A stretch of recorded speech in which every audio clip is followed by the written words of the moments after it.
علی بھائی اگلا سوال ہے سورہ آل عمران کی آیت نمبر 142 میں، اعوذ باللہ من الشیطان الرجیم وَلَمَّا يَعْلَمِ اللَّهُ کے الفاظ سے بظاہر تو یہی لگتا ہے کہ اللہ تعالیٰ کو انسان کے اعمال کرنے کے بعد معلوم چلتا ہے کہ کون ایمان والا ہے اور کون منافق، جبکہ دوسری طرف یہ عقیدہ رکھنا تو اللہ کی توہین ہے، کیونکہ ہم مسلمانوں کا بنیادی عقیدہ ہے کہ اللہ تعالیٰ کو ما کان و ما یکون کا علم ہے۔ پلیز الجھن دور فرما دیں۔ دیکھیں یہ تو اجماعی عقیدہ ہے۔ ما کان و ما یکون کا مطلب پتہ ہے آپ کو؟ ما کان و ما یکون، جو کچھ تھا، جو کچھ ہونے والا ہے، اس کا علم اللہ کو پہلے ہی ہے، اور اللہ نے مخلوقات کی پیدائش سے پہلے تقدیر میں سب کچھ لکھا ہوا ہے۔ اس کے اوپر درجنوں آیات قرآن کی گواہ ہیں اور سینکڑوں احادیث بخاری و مسلم کی گواہ ہیں، بلکہ بخاری مسلم میں اگر آپ کتاب القدر چیپٹر پڑھ لیں نا، تقدیر والا، اور وہ تقدیر والا چیپٹر آپ کو مشکات میں کمبائنڈ فارم میں پہلی جلد کے اندر کتاب الایمان کے اندر ہی آپ کو تقدیر والا چیپٹر مل جائے گا، تو آپ کو کئی ایک باتیں، اور یہ مسلمانوں کا ایک اجماعی عقیدہ ہے، اس کے دلائل مجھے لوگوں کے سامنے رکھنے کی ضرورت نہیں ہے۔ باقی یہ جو آیت ہے بہت کرٹیکل آیت ہے، اس طرح کی اور آیات بھی قرآن حکیم میں ہے جس کے ساتھ لوگ مسچیف کرتے ہیں بظاہر ان الفاظ کے ساتھ، یعنی مطلب وہی نکلتا ہے جو وہ نکال رہے ہیں۔ لہذا یہ بات یاد رکھیں اصولی طور پہ قرآن کے حوالے سے کہ قرآن حکیم کو آپ نے ٹوٹیلٹی میں لینا ہے، پک اینڈ چوز نہیں کرنا۔ قرآن کا ایک بیانیہ ہے نا، ایک ڈاکٹرن ہے نا، کچھ چیزیں اس نے کسی اور جگہ پہ قرآن کی کسی صورت میں بیان کی ہوئی ہیں، کوئی چیزیں کسی اور جگہ پہ۔ بعض اوقات قرآن حکیم میں جو آیات آتی ہیں ان کا کانٹیکسٹ انہی آیات کے ساتھ نہیں ہوتا، کہیں اور ہوتا ہے۔ یہ بڑی حیران کن بات ہے، یہ دنیا میں بھی ہو جاتا ہے۔ مثلا اگر میں آپ سے کہوں کہ ڈاکخانے میں بل صبح 9 سے 5 بجے تک جمع ہوتے ہیں، یہ پرفیکٹ جملہ ہے، لیکن آپ سنڈے والے دن پہنچ جائیں ڈاکخانے اور آگے ڈاکخانہ بند ہو، تو آپ کے علی بھائی نے جھوٹ بولا ہے؟ نہیں، میں کہوں گا یہ تو انڈرسٹوڈ تھا کہ اتوار کی چھٹی ہوتی ہے۔ وہ کہ جی آپ نے بتایا تو نہیں تھا، تو میں کیا کہوں گا کہ یار بتانا ضروری تھا، یہ تو انڈرسٹوڈ ہے۔ وہ کہنے جی آپ کانٹیکسٹ کیوں نہیں بیان کیا؟ میں وہ کانٹیکسٹ کی ضرورت نہیں تھی، کانٹیکسٹ آلریڈی تمہیں پتا ہے کہ ادر دین سنڈے کی بات ہو رہی ہے۔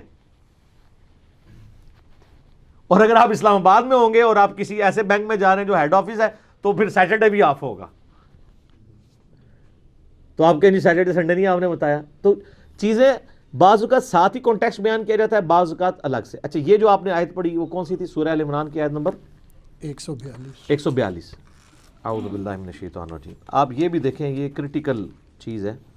سورہ ال عمران آیت نمبر 142 میں اللہ تعالیٰ کی ذات کے حوالے سے، اور وہ کہتے ہیں جی قرآن حکیم میں، جو غیر مسلم تو اعتراض کرتے ہیں، کہتے ہیں قرآن میں تو آپ نے خود اللہ کی توہین ہوئی ہوئی ہے، تو ہم نے کیا توہین کرنی ہے؟ اللہ کے علم کی توہین تو نعوذ باللہ خود قرآن میں ہوئی ہوئی ہے، نعوذ باللہ من ذالک۔ تو وہ یہ آیت پیش کرتے ہیں۔ ہاں، اللہ تعالیٰ فرماتا ہے کہ ام حسبتم ان تدخلوا الجنہ، کیا تم یہ گمان کرتے ہو کہ تم جنت میں اسی طریقے سے داخل کر دیے جاؤ گے؟ وَلَمَّا يَعْلَمِ اللَّهُ الَّذِينَ جَاهَدُوا مِنْكُمْ، جبکہ اللہ تعالیٰ نے ابھی تک نہیں جانا کہ تم میں سے کون جہاد کرنے والا ہے، وَيَعْلَمَ الصَّابِرِينَ، اور نہ ہی اللہ تعالیٰ نے یہ جانا ہے کہ کون صبر کرنے والا ہے۔ اچھا، لفظی ترجمہ تو یہی ہے جانا۔ یہ جانا اگر آپ یہ لیں گے کہ اللہ نے ابھی نہیں جانا، یعنی اللہ کو ابھی تک پتہ نہیں چلا جب تک کچھ کام ڈال نہ لو، تم ایمان کی روش اختیار نہ کر لو یا منافقت کی۔ اور ایک معنی اس کا اس طرح بھی لیا جا سکتا ہے کہ اللہ تعالیٰ کے تو علم میں ہے، لیکن اللہ تعالیٰ نے تمہیں ایکسپوز ابھی تک نہیں کیا، اسی لیے اعلیٰ حضرت کا ترجمہ بہت بیسٹ ہے۔ اور وہاں وہ پھر دیوبندیوں اور اہل حدیثوں کو رگڑا لگاتے ہیں۔ اہل حدیث اور دیوبندیوں نے اس کا لفظی ترجمہ کیا ہے۔ قرآن کا لفظی ترجمہ کرنا ظلم ہے، قرآن کا با محاورہ ترجمہ ہونا چاہیے۔ کیوں؟ ترجمہ عربی زبان کا عربی میں نہیں آپ کر رہے، اردو میں کر رہے ہیں۔ عربی میں ذلیل کہتے ہیں کمزور کو، اردو میں ذلیل کہتے ہیں کمینے بندے کو، تو اب کیا کریں گے؟ آپ پھنس جائیں گے۔ عربی میں مکر کا لفظ یعنی نٹوریس کے طور پہ بھی استعمال ہوتا ہے اور دوسرے معنوں میں، اور اردو میں تو ہوتے ہی نٹوریس ہے، تو اعلیٰ حضرت نے واللہ خیر الماکرین کا ترجمہ کیا اللہ سب سے بڑھ کر خفیہ تدبیر فرمانے والا ہے. یہاں پہ بھی اعلیٰ حضرت نے جو ترجمہ کیا نا وہ یہ ہے کہ اللہ تعالی نے ابھی تک نہیں جانچا, جانا نہیں, جانچا. لفظی ترجمہ جانا ہی بنتا ہے, لیکن اعلیٰ حضرت نے ترجمہ کیا با محاورہ قرآن کے کانٹیکسٹ کا خیال رکھتے ہوئے, بالکل صحیح ترجمہ کیا. اب کانٹیکسٹ یہاں پر تو ساتھ تھوڑا سا اشارتاً ہے, لیکن اصل میں ایک بڑی مشہور سورت ہے سورۃ العنکبوت, اس کا سٹارٹ ہی بڑا جاندار ہے. وہاں پہ آپ کو ان چیزوں کا, اس لیے میں نے کہا نا قرآن کی ڈاکٹرن آپ کو کلیئر ہونی چاہیے. جب تک پورا بیانیہ کلیئر نہیں ہوگا نا آپ پھر قرآن کو سمجھیں گے.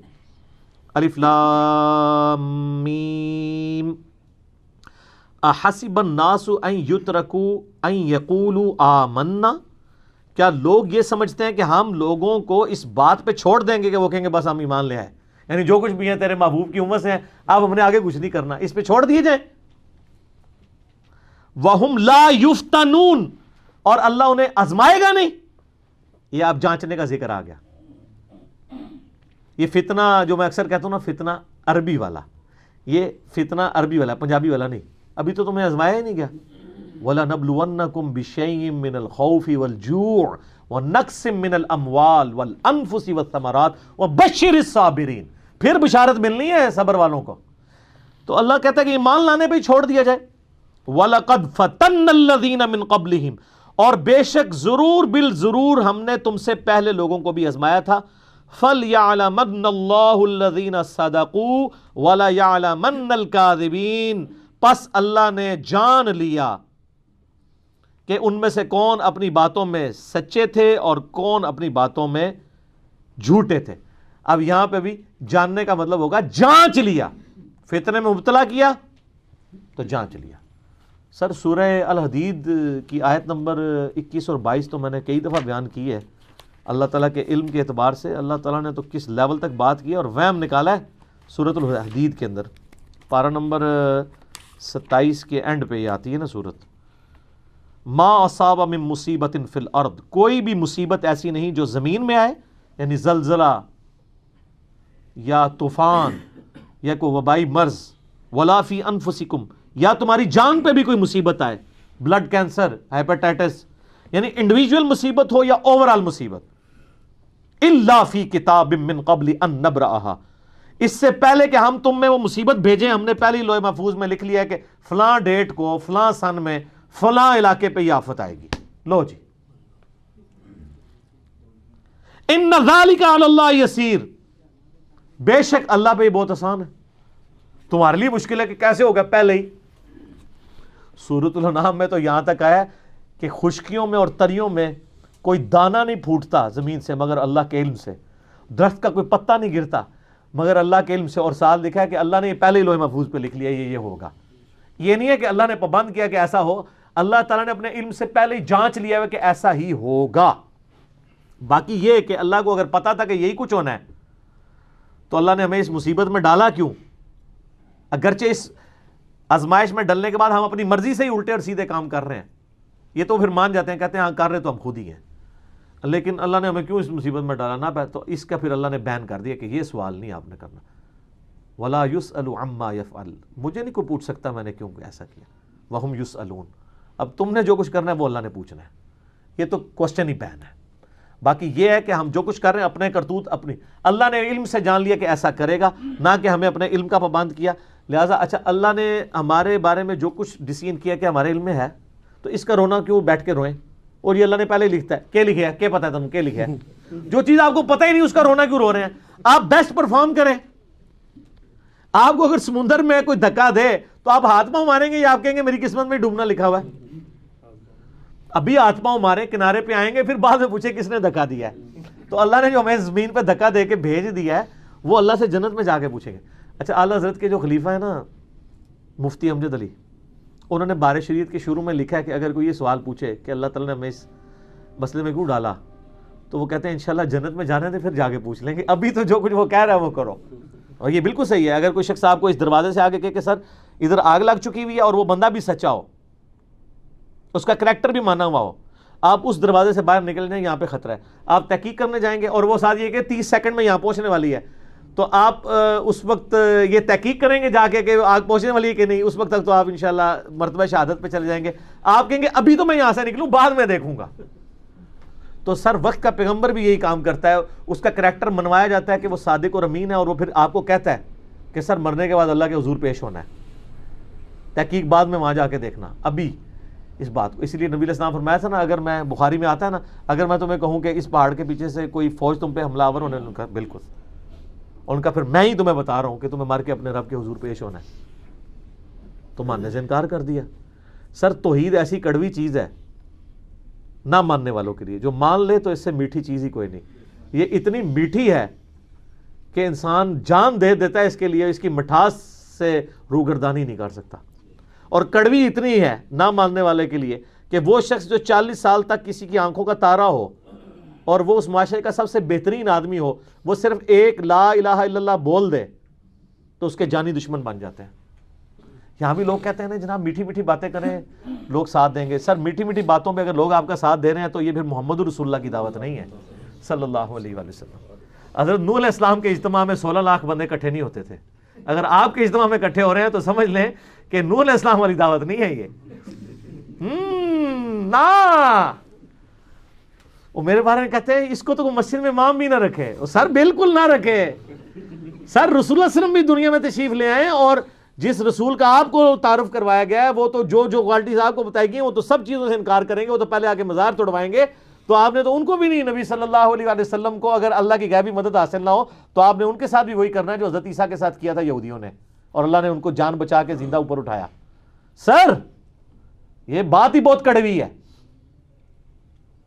تو یہ کانٹیکسٹ کے حوالے سے میں نے چیز کلیئر کی کہ بعض اوقات کانٹیکسٹ میں ایک جگہ کانٹیکسٹ نہیں ہوتا. اچھا اسی طریقے سے دیکھیں آج آیات بھی آئی تھی نا، وہ قرآن میں ہدی للمتقین، ڈر جانے والوں کے لیے ہدایت ہے. اکثر لوگوں نے کہا پرہیزگاروں کے لیے. اچھا جو غیر پرہیزگار ہیں ان کے لیے کوئی ہدایت نہیں قرآن میں؟ نہیں. دوسری جگہ ہے شہر رمضان الذی انزل فیہ القرآن ہدی للناس، پوری انسانیت کے لیے ہدایت ہے. اور ہدی للمتقین کا مطلب پرہیزگار نہیں ہے، بلکہ ہر وہ انسان جو ڈر جائے کہ مجھے میری مرضی کے بغیر کسی نے پیدا کیا ہے، وہ میرے ساتھ کچھ بھی کر سکتا ہے، اس کے لیے ہدایت ہے. اچھا پھر وہ کہتے ہیں قرآن میں لکھا یضل بہ کثیرا ویہدی بہ کثیرا، قرآن کئی لوگوں کو گمراہ کر دے گا اور کئی کو ہدایت دے دے گا. نعوذ باللہ. کوئی کہہ سکتا ہے یہ کتاب گمراہی ہے؟ قرآن تو کہتا ہے ہدی للناس، پوری انسانیت کے لیے، وبینات من الہدی، ہدایت کے روشن دلائل ہیں، والفرقان، حق اور باطل میں تمیز کرنے والی کتاب ہے. لہٰذا یضل بہ کثیرا ویہدی بہ کثیرا جو سورہ بقرہ کی آیت ہے، یہ آپ نے غلط اس کا مطلب لیا ہے. اس کو آپ آیت کو پورا پڑھیں، وہ سٹارٹ اس سے ہوتی ہے کہ اللہ تعالیٰ اس بات سے حیا محسوس نہیں کرتا کہ وہ مچھر کی مثال بیان کرے یا اس سے بھی کسی حقیر چیز کی. تو جن لوگوں کے دل میں یعنی کجروی ہوتی ہے تو وہ کہتے ہیں اللہ تعالیٰ نے، ٹیڑھ پن ہوتا ہے، وہ کہتے ہیں اللہ نے اس مثال سے کیا نکالنا ہے. تو اس پہ اللہ نے ان کو الزامی جواب کے طور پر کہا یہ مثال سے یہ نکالنا ہے کہ تم اس کا انکار کرو، گمراہ ہو جاؤ، اور اہل ایمان اقرار کریں. مطلب یہ ان کو گمراہ کرنے کے لیے نہیں ہے، بلکہ تم انکار کر کے گمراہ ہوگے. تم بھی مان لو تو تم بھی ابو بکر عمر عثمان علی بن جاؤ گے رضی اللہ عنہم اجمعین. سر دیکھ لینا حضرت عمر کا دور خلافت تھا نا، تو پھر ابو سفیان باہر بیٹھا ہوتا تھا، اس کا وہ اپنا وہ کرو فر تھا کہ میں مکے کا سردار ہوں، مجھے کیوں نہیں مہاجرین کو غریبوں کو پہلے ملنے. حضرت عمر کہتے تھے کہ تم اس وقت سرداری انجوائے کر چکے ہو نا، اس وقت یہ لوگ تمہاری ماریں کھاتے تھے نا سینئر مسلمان، تو آج ان کا پہلا نمبر ہے، تم آخر میں آئے ہو تو آخر نمبر پہ ہی تم سے ڈیلنگ ہوگی. سر یہ فرق تو پھر رہتا ہے. تو قرآن گمراہ نہیں کرتا بلکہ اس آیت کو آؤٹ آف کانٹیکسٹ سمجھا. اسی طریقے سے وہ جو کہتے ہیں نا اللہ نے جانا، وہ جانچنے کے معنوں میں. تو اس طریقے سے بعض اوقات جملے بول دیے جاتے ہیں. قرآن میں بھی اس طرح کے میں نے آپ کو کئی مثالیں دی ہیں. اسی طریقے سے آپ دیکھیں ایک اور مثال ہے سورہ الجمعہ میں آیا کہ یہود کے علماء کی مثال ہے ان گدھوں کی سی جن پہ کتابیں لادی ہوئی ہوں. تو اللہ فرماتا ہے کتنی بری مثال ہے علماء یہود کی. اچھا یہ جو قرآن و سنت سے بھاگنے والے لوگ ہیں ان کی بانچیں کھل اٹھتے ہیں جب ہم کہتے ہیں ہم علمی کتابی ہیں، وہ کہتے ہیں جی کھوتے تھے کتابیں لاد دو کوئی فرق نہیں پہنتا. وہ یعنی مجھے گدھا کہہ رہے ہوتے ہیں نا. سر مجھے بتائیں گدھے وہ ہیں کہ جن کی شوکیسوں میں کتابیں پڑھی تھیں تو پڑھی رہیں، انہوں نے پڑھی کوئی نہیں. یا وہ گدھے ہیں کہ جو کتابیں پڑھتے ہیں اس کے بعد وہ کہتے ہیں کہ یار آپ نے ہمیں جو گدھا بنایا ہوا تھا، ہمیں ماموں بنایا ہوا تھا، ہمیں الو بنایا ہوا تھا، اللہ نے ہمیں ہدایت دے دی کتاب کی برکت سے. تو یہ ان کو اللہ ٹانٹ کر رہا ہے. وہ علماء یہود کو اللہ کہہ رہا تھا ان کی مثال گدھوں کی سی ہے، جیسا کہ گدھا کتاب پڑھ نہیں سکتا تو اس پہ لدی بھی ضرور ہوتی ہے، پڑھے استفادہ نہیں کرتے. تو علماء یہود کو اللہ نے کہا یہ گدھے ہیں، ان کی کتابوں میں نبی علیہ السلام کی پروفیسیز موجود تھیں، ان کو تو چاہیے تھا پہلے ایمان لاتے کہ تورات اور انجیل میں نبی کا ذکر موجود ہے. تو یہ کتابیں بس گدھے کی مانند ان کے اوپر لدی رہ گئی، ان کتابوں کو نہیں پڑھا. لہٰذا جن مولویوں کے شوکیسوں میں کتابیں پڑھی ہوئی ہیں نا، اصل میں وہ گدھے ہیں، اور جو اس کو پڑھ کے لوگوں کو صحیح بات بتا رہے ہیں وہ گدھے نہیں ہیں.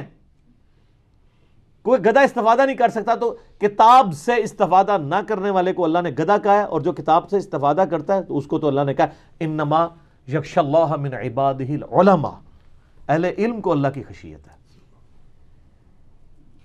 ان کے لیے تو یہ نہیں. تو اسی کو میں نے اسی آیت کو ٹرانسلیٹ کیا ہے نا کہ بابوں کا خدا اور ہے اور کتابوں کا اور.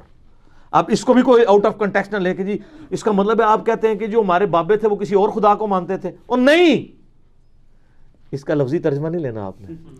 لفظی ترجمہ یہی بنتا ہے جیسے وہ یا علم اللہ کا، لیکن آپ سمجھ رہے ہیں میں کس ٹون میں بات کر رہا ہوں کہ کتابوں کا خدا اور بابوں کا خدا اور. یہ مطلب نہیں ہے کہ جو بابے تھے گمراہ تھے جتنے بھی تھے ہم مسلمان سمجھتے ہیں، اللہ تعالیٰ معاف کرنے والے، ہم کون ہوتے ہیں ان کی آخرت کا فیصلہ کرنے والے، ان کا خدا ہمارے والے خدا تھا. لیکن جب ہم یہ جملہ بولتے ہیں نا کتابوں کا خدا اور بابوں کا خدا اور، مراد یہ کہ بابوں نے جس خدا کی کوالٹیز اور اس خدا کا دین آپ تک پہنچایا وہ نہیں ہے جو کتابوں میں لکھا ہوا ہے.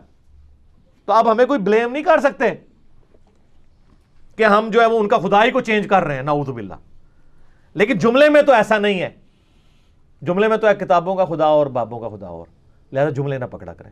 اس طرح ایک ہمارے بھائی نے ایک دفعہ جملہ پکڑا، وہ میرے پمفلٹ ہے رسول اللہ کی آخری وصیت ہے، اس پہ لکھا ہے نبی علیہ السلام نے اپنی وفات کے بعد امت کو وحی کے حوالے کیا، کتاب و سنت کے، کسی بزرگ کے حوالے نہیں کیا.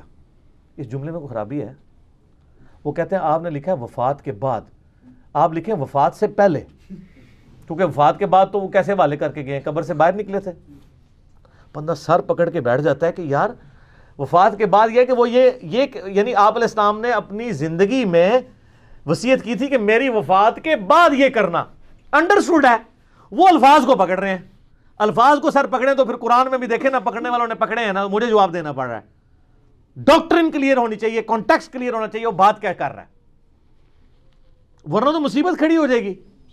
اس قسم کے کئی اعتراضات. اچھا اگلے دن کوئی ایک موقع تھا، میں نے دعا کی اے اللہ جن جن بھلائیوں کا سوال تیرے محبوب صلی اللہ علیہ وآلہ وسلم نے تجھ سے کیا ہمیں عطا فرما دے، اور جن جن چیزوں کے سر سے تیری پناہ عطا فرمائی تو نے ان کو عطا کی ہمیں عطا فرما دے. تو ایک بندے نے کہا جی یہ تو اس نے تو وہ شر مانگ لیا سارا، اس کو کہنا چاہیے تھا کہ ان چیزوں کے شر سے ہمیں پناہ عطا فرما دے، خالی عطا فرما دے. کیوں کہا ہے سر میں جب یہ دعا مانگ رہا تھا نا، میں بھی اور جس سے میں مانگ رہا تھا اس کو بھی پتا تھا کہ یہ عطا فرما سے مراد پناہ ہے، نہ کہ وہ شر ہے جو میں مانگ رہا ہوں، کیونکہ کانٹیکسٹ پورا ہو چکا ہے نا کہ جن جن بھلائیوں کا سوال کیا وہ بھلائیاں عطا فرما دے، اور جن جن چیزوں کے شر سے تیری پناہ طلب کی ہمیں بھی عطا فرما دے. اس نے کہا آپ نے یہ جو کہنا ہمیں بھی عطا فرما دے، یہاں کہنا چاہیے تھا ہمیں بھی پناہ عطا فرما دے، کیونکہ آپ نے شر مانگ لیا ہے. تو سر یہ آپ اپنے دماغ کے شر کا علاج خود ہی کروائیں. پچھلے دنوں ایک میرا کلپ ریکارڈ ہوا نا، اس میں نے بات شروع کی کہ ایک مسلمان کو آپ 1 ارب روپیہ بھی دیں نا، نبی علیہ السلام کو کبھی گالی نہیں نکالے گا، بڑے سے بڑا گناہ کر لے گا. اسی لیے صحابہ اکرام کے بارے میں کہا جاتا ہے الصحابۃ کلھم عدول، صحابہ حدیث روایت کرنے میں سب کے سب عدول ہیں، ان کی عدالت قائم ہے، اگرچہ ان سے کئی جرائم بھی ہوئے، خصوصاً حضرت معاویہ کے حوالے سے رضی اللہ تعالیٰ عنہ. میں نے پیش کیا نا سنن ابی داؤد میں 4129 نمبر حدیث ہے سنن ابی داؤد میں، ابن سیرین حضرت معاویہ سے حدیث بیان کر رہے ہیں اور ساتھ کہہ رہے ہیں وَقَانَ مُعَاوِيَةُ لَا يُتَّهَمُ فِي الْحَدِيثِ، معاویہ حدیث کے معاملے میں ان پہ کوئی تہمت نہیں تھی کہ وہ جھوٹ بولیں، یعنی ان سے سیاسی اختلاف اور ان کی دنیاوی زندگی میں کمزوریاں، کریکٹر میں الگ بات، لیکن حدیث وہ صحیح بیان کرتے تھے. تو میں نے بتایا کہ یہ دیکھ لیں پھر یہ محدثین فرق کرتے تھے باقی صحابہ میں ان میں. تو میں نے پھر حضرت معاویہ کا دفاع کیا کہ ان کی حدیثیں قبول کی جائیں گی، وہ ہے ہی گنتی کی چند حدیثیں، اور حضرت معاویہ نے کوئی ایسی حدیث بیان نہیں کی جو باقیوں نے نہ کی ہو. وہ حدیثیں اگر آپ ان سے لینا چھوڑ بھی دیں تو باقی صحابہ نے بیان کی ہوئی ہیں. تو میں نے اس میں بیان کیا تھا کہ یہ اس لیے کہ نبی علیہ السلام نے ایک چیز کا گناہ ہونا ان میں کوٹ کوٹ کے بھرا تھا، کہ میرے پہ جھوٹ نہیں باندھنا، کیونکہ بخاری مسلم میں حدیث ہے، مسلم کی پہلی حدیث مولا علی سے ہی ہے اور بخاری میں بھی ہے، اور صرف مولا علی سے نہیں ہے، جابر بن عبداللہ سے، عبداللہ ابن عباس سے، ابو ہریرہ سے، انس بن مالک سے، مغیرہ ابن شعبہ سے رضی اللہ عنہم اجمعین، کہ جس نے میری طرف جھوٹی حدیث بیان کی وہ اپنا مقام دوزخ میں دیکھ لے۔ تو یہ نبی علیہ السلام نے اس چیز کا گناہ ہونا ایسا کوٹ کوٹ کے ان کے اندر بھرا تھا کہ ان سے بڑے جرم ہوئے، لیکن یہ کام انہوں نے نہیں کیا، کیونکہ انہوں نے کہا اگر ہم نے رسول اللہ سے ٹکر لے لی تو ہماری شفاعت کون کرے گا۔ اس لیے روایت حدیث میں آپ کو کوئی حدیث ایسی نہیں ملے گی جو گھڑی ہو کسی صحابی نے، جتنی حدیثیں ملتی ہیں، ورنہ جس طرح دشمنیاں بعد میں آ گئی تھیں تو کوئی حدیث گھڑ لیتے۔ بعد کے لوگوں نے آل امیہ کو اوپر کرنے کے لیے روایتیں گھڑی ہیں، صحابی کسی نے نہیں گھڑی، اسی لیے حدیثوں میں چیک کیا جاتا ہے اوپر صحابی ہے قبول۔ سر یہ جو بصر ابن ابی ارطا ہے، اس کے بارے میں تو ابن حجر اسقلانی لکھتے ہیں کہ سوائے اس کے کہ اس نے حضور کو دے کے کلمہ پڑھا ہے، اس کے علاوہ اس میں کوئی خیر نہیں ہم نے دیکھا پوری زندگی میں۔ اسی کو حضرت معاویہ نے مسلط کیا تھا حضرت علی کے علاقے چھیننے کے لیے۔ آپ ذرا تاریخ ابن کثیر، تاریخ طبری پڑھ کے دیکھیں، علی نام کے بچے بھی اس نے قتل کیے ہیں، نیزوں پہ اچھالے ہیں، اس قدر دشمنی میں آگے چلا گیا تھا۔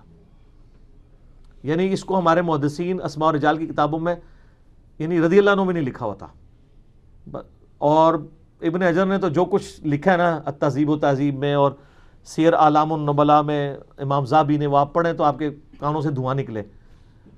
حضرت معاویہ کو تو پھر بھی وہ تھوڑا بہت کہیں نہ کہیں دفاع کرتے ہیں، اس کا تو کہتے ہیں کوئی پلے شے ہے ہی نہیں، ہم کیا دفاع کریں۔ لیکن مسند احمد کی ایک بڑی امپورٹنٹ حدیث ہے جو اسی نے روایت کی ہوئی ہے، دعا ہے، یعنی یہ کوئی دینی یا حکم نہیں، ایک دعا ہے، اللہم احسن عاقبتنا فی الامور کلیہا واجرنا من خزی الدنیا وعذاب الآخرہ، جو میں نے کئی بار آپ کو دعا بتائی ہے۔ اب یہ دعا، اچھا دیکھیں دعا وہ یہ مانگتے رہے اور کام کیا کرتے رہے، ٹھیک ہے؟ تو خالی دعا مانگنے سے تو برے کاموں کا انجام تو اچھا نہیں ہو سکتا نا۔ اس کا مطلب یہ کہ اللہ ہر کام کا انجام بہتر کر دے اور ہمیں دنیا کی رسوائی اور آخرت کے عذاب سے بچا لے۔ خالی دعا مانگنے سے تو نہیں، کرتوت بھی ایسے ہونے چاہیے۔ بل میں نے ایک ضمن بات کی، میں تو رضی اللہ عنہ ہی کہوں گا، ہم تو بار بار کہتے ہیں ہمیں تو نبی کا منہ مارتا ہے، جس نے بھی حضور کو دیکھ کے کلمہ پڑھا، چاہے وہ واشی تھا یا آل امیہ تھی، ہم رضی اللہ عنہ کہتے ہیں، دعائیہ کلمات ان کے لیے کہتے ہیں، اللہ جانے ان کا معاملہ جانے، لیکن غلطی اپنی جگہ موجود ہے۔ تو میں نے کہا کہ نبی علیہ السلام نے اس طرح کا ایک گناہ ہونا کوٹ کوٹ کے ان میں بھرا تھا، اسی لیے کسی صحابی نے حدیث نہیں گھڑی۔ اچھا یہ جو لفظ ہونا ہے نا، یہ مجھ سے تیزی میں سکپ ہو گیا، تو میں نے کہا اسی طرح کا ایک گناہ کوٹ کوٹ کے بھرا تھا، اور وہ کانٹیکسٹ پورا چل رہا ہے، اسی لیے کوئی صحابی نے، وہ کہتے ہیں یہ ہونا بھی بولنا چاہیے تھا، اس کا مطلب ہے حضور سے گناہ کرواتے رہے کہ تم حدیثیں گھڑو۔ اب مجھے بتائیں اگر اس قسم کا ہم اعتراضات کریں تو پھر قرآن پہ کتنے درجنوں اعتراضات بنتے ہیں، احادیث پہ کتنے اعتراضات بنتے ہیں۔ کانٹیکسٹ میں دیکھنا چاہیے جملہ کیا چل رہا ہے، تو اس میں بعض اوقات لٹریچر میں الفاظ کو سکپ کر دیا جاتا ہے، وہ انڈرسٹوڈ ہوتا ہے۔ انہی چیزوں کی پلی تو لیتے ہیں، وہ سورۃ البقرہ کی آیت نمبر 62، جو کوئی بھی ایمان لے کے آیا، چاہے وہ یہودی ہے یا عیسائی ہے یا سابی ہے، سابی یہ لوگ کہتے ہیں نا وہ ستارہ پرست نہیں ہے، دین ابراہیمی پہ فتح، وہ لوگ ستارہ پرست نہیں تھے، تو جو اللہ اور آخرت پہ ایمان لے لا خوف علیہم ولا ہم یحزنون، وہ جو منکرین حدیث ہیں وہ کہتے ہیں جی وہ نبی پہ ایمان لانا کوئی ضروری نہیں ہے، اللہ اور آخرت کو مان لیا تو سب کچھ، دین الہی کا کنسپٹ ہے۔ تو ہم کہتے ہیں اللہ کے بندو یہ پڑھ رہے ہو تو آگے سورہ نساء میں جا کے پڑھو نا، اللہ تعالیٰ فرماتا ہے 6 پارے کے پہلے صفحے پہ، جو اللہ اور اس کے رسول میں ایمان لانے میں فرق کر دینا وہ کٹر کافر ہے۔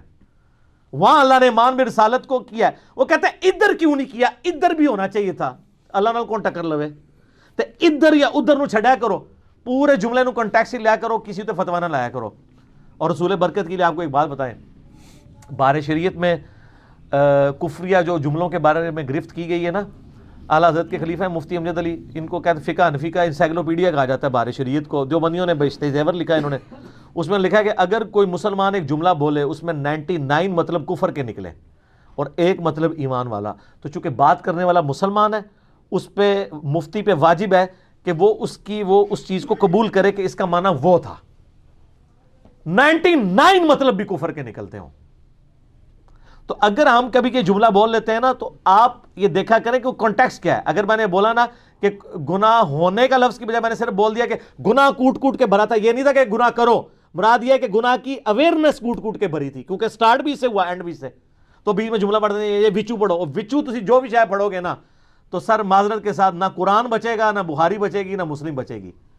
مثلا آپ سے اگر اللہ تعالیٰ مشورہ کرتا نا تو ہوتا کہ قرآن میں یہ آیت ہوتی کہ حضرت عیسیٰ اللہ کے بیٹے نہیں ہیں، لیکن قرآن میں یہ آیت نہیں ہے۔ قرآن میں ہے کہ لقد کفر الذین لقد کفر الذین قالوا ان اللہ ثالث ثلاثہ، وہ کافر ہیں جو کہہ رہے ہیں کہ اللہ تین میں سے ایک ہے. یہ وہ کافر ہیں کو چھوڑ دیں تو پیچھے کیا جملہ بنتا ہے؟ اللہ تین میں سے ایک ہے. آپ ہوتے تو اللہ کو مشورہ دیتے یا اللہ اس طرح نہ کر بیچ میں کوئی گھس جائے گا. تو کہا کہ اللہ تین میں سے ایک نہیں ہے. وہ جو ہمیں کہتے ہیں نا جی یہ تو لکھا ہے ایاک نعبد و ایاک نستعین، تیری عبادت کرتے ہیں تجھ سے ہی مدد مانگتے ہیں، یہ تو نہیں لکھا نا کہ دوسرے سے نہیں مانگتے. اہل حدیث نے تو اللہ نے ریکویسٹ کر کے ایاک نستعین بھی تھوڑی چینج کرانی تھی کہ یا اللہ مصیبت ہی ختم ہو جائے، ہڈی بڑا ساڑھے سے مصیبت بڑی ہے. وہ کہتے ہیں ایاک نستعین لکھا ہے نا، یہ تو نہیں لکھا یا علی مدد نہیں کہتے، نہیں کہتے بھی لبڑا نہیں تو انڈائریکٹلی ثابت ہونا ہے نا کانٹیکسٹ نال. میں نے تو ثابت کیا ہے سورہ النمل کی آیت نمبر 62 میں نہیں ہے امن یجیب المضطر اذا دعا، بھلا بتاؤ تو وہ کون ہے جو مصیبت میں گرے ہوئے شخص کی فریاد کو سنتا ہے، ویکشف السوء، اس سے برائی کو دور کر دیتا ہے، ویجعلکم خلفاء الارض، اور تمہیں زمین پہ اگلوں کا خلیفہ کرتا ہے. اِلٰہٌ مع اللہ، کیا اللہ کے ساتھ اور الہ ہے جس کی کوالٹی ہو؟ قلیلا ما تذکرون، بہت کم لوگ نصیحت حاصل کرتے ہو. تو میں نے کہا اس آیت سے یہ ثابت ہوتا ہے کہ جس کو اللہ کے سوا مصیبت اور پریشانی میں دعا کے لیے پکارا جائے، ایک تو ویسے آپ محبت میں اظہار بولا مدد کے لیے جو سامنے موجود نہیں پکارا جائے تو گویا الہ مان رہے ہیں اسے، تو وہاں پہ بات پہنچ جاتی ہے. لیکن جس طریقے سے پہنچنی چاہیے جو آپ پوچھوانا چاہتے ہیں اس طرح نہیں پہنچے گی. یہ آزمائشیں اللہ تعالیٰ نے خود جوڑی ہوئی ہیں. اگر یہ معاملہ اتنا سیدھا ہوتا نا تو ہر کوئی ہدایت پہ آ جاتا. ویسے تو ہم کہتے ہیں کہ قرآن و سنت بڑے روشن دلائل ہیں، لوگ کہتے ہیں حق اور باطل میں زمین و آسمان کا فرق ہے. بالکل ہے اس صورت میں جب آپ کو بات سمجھ آ جائے. اگر سر سمجھ نہ آئے تو حق اور باطل میں 19-20 سے بھی کم کا فرق ہے. یہ بڑا قیمتی جملہ ہے میرا. اگر سمجھ نہ آئے نا تو حق اور باطل میں 19 اور 20 سے بھی کم کا فرق ہے. یہ اگر آپ نے دیکھنا ہے تو آپ مناظرے دیکھ لیں، الٹی سے الٹی بات بھی ثابت کر دیں گے. بندہ کہتا ہے ایک کو سنتا کہتا ہے یار یہی صحیح کہہ رہا ہے، دوسرے کو سنتا ہے یہی صحیح کہہ رہا ہے. تو اگر حق اور باطل میں زمین آسمان کا فرق ہوتا تو فوراً سمجھ آ جاتی. لیکن اتنے دھوکے علماء نے دے کے حق اور باطل کو اس طرح ملائن کر دیا ہوا ہے کہ آج آپ امت کی اکثریت کو قرآن کا پہلا صفحہ نہیں منوا پا رہے. ایاک نعبد و ایاک نستعین ہر نماز میں وہ پڑھ رہے ہیں، ہر رکعت میں پڑھ رہے ہیں، باہر نکل کے باپوں کو پکار رہے ہیں مدد کے لیے. اور یہ کوئی لاکھوں میں نہیں ہے، کروڑوں میں ہیں لوگ، ہے کہ نہیں؟ تو اگر یہ اتنی سیدھی بات تھی تو سمجھ کیوں نہیں آ گئی ہوئی؟ اچھا یہ اس لیے نہیں ہے کہ پھر دنیا سے آزمائش ختم ہو جاتی. شیطان ختم کر دو آزمائش ختم. اگر ان کی مرضی کے مطابق دین کو نازل کر دیا جاتا مسئلہ ختم ہو جاتا. توحید پہ جو ہمیں 50 آیتیں پیش کرنی پڑتی ہیں اس کی بجائے قرآن میں ایک ہی آیت آ جاتی کہ قبر والوں سے اور اولیاء اللہ سے اور فرشتوں سے مت مانگو، اللہ سے مانگو، اور یا جبرائیل مدد اور یا علی مدد یا شیخ عبدالقادر جیلانی مدد کہنا حرام ہے. سر مسئلہ ختم ہو جانا سی، ایک مشرک بھی سی بچنا مسلمانوں سے. لیکن نہ، پھر کھرے اور کھوٹے کی تمیز کیسے آتی؟ سر کھرے اور کھوٹے کی تمیز کے لیے ضروری ہے کہ آبسٹیکلز ہوں. مسلم شریف میں حدیث ہے اللہ نے جنت کو ناگوار چیزوں سے ڈھانپا ہوا ہے اور دوزخ کو خوشگوار چیزوں سے، لہذا انسان دوزخ کی طرف ہی جاتا ہے. ناگواری ہے نا سر، فجر کی نماز گرمیوں میں پڑھنا، گرمیوں کے روزے، سردیوں کے وضو، یہ ناگوار چیزیں ہیں نا. اور سود سے بچنا اور بدنگاہی سے بچنا اور بزرگان دین سے بچنا سر بڑا مشکل کام ہے. لوگ کہتے ہیں جناب اتنے بڑے بڑے غلط کہہ گئے. اچھا وہ دیکھتے نہیں ہیں کہ اتنے بڑے کے مقابلے میں انجینئر صاحب نہیں ہیں، قرآن اور حدیث ہے جو ان سے بہت بڑا ہے، بلکہ وہ اتنا بڑا ہے کہ قرآن اور حدیث کے ماننے پہ ان کو بڑا مانا ہوا تھا. اگر کوئی بزرگ قرآن حدیث کو ماننے سے انکار کر دے تو بڑا ہے، اس سے زیادہ حقیر کوئی نہیں ہے، اور جو قرآن حدیث کو مان لے اس سے عظیم کوئی نہیں ہے. لیکن یہ بڑا مشکل کام ہے، بڑی مصیبت سے یہ باتیں سمجھ آتی ہیں. ٹھیک ہو گیا؟ اللہ تعالیٰ سے دعا جو حق بات میں نے کہی اللہ تعالیٰ ہمارے دلوں میں راسخ فرمائے. اگر جذبات میں میرے منہ سے غلط بات نکل گئی اللہ تعالیٰ ہمیں معاف کر کے ہمارے دلوں سے معاف کر دے، ہمیں کتاب و سنت کی تعلیمات پر عمل کر کے دوسرے بھائیوں تک پہنچانے کی توفیق عطا فرمائے. سبحانک اللہم و بحمدک اشہد ان لا الہ الا انت استغفرک و اتوب الیک وما علینا الا البلاغ المبین. آمین یا رب.